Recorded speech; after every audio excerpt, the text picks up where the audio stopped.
హైదరాబాద్లో cable cutting వ్యవహారం అటు తిరిగి ఇటు తిరిగి చివరకు రేవంత్ రెడ్డి మెడకే చుట్టుకుంటుంది.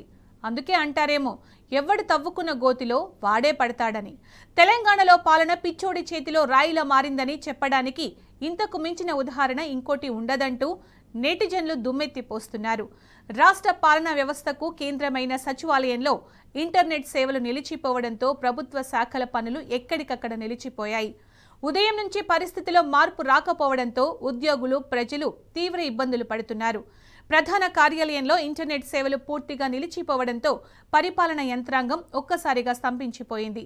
వేగంగా పూర్తయ్యే ఈ ఆఫీస్ పనులు కూడా ఆగిపోవడంతో ఉద్యోగులకే కాకుండా సచివాలయానికి వచ్చే ప్రజలకు కూడా తీవ్రమైన అసౌకర్యం కలిగింది.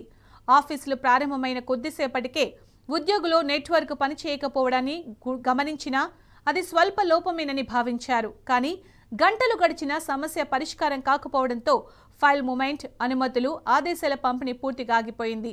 దీంతో అన్ని ప్రభుత్వ విభాగాల మధ్య గందరగోళం నెలకొంది. ట్రెజరీ, రెవెన్యూ, ఫైనాన్స్, ఐటీ శాఖల్లో సమస్య మరీ ఎక్కువగా ఉంది.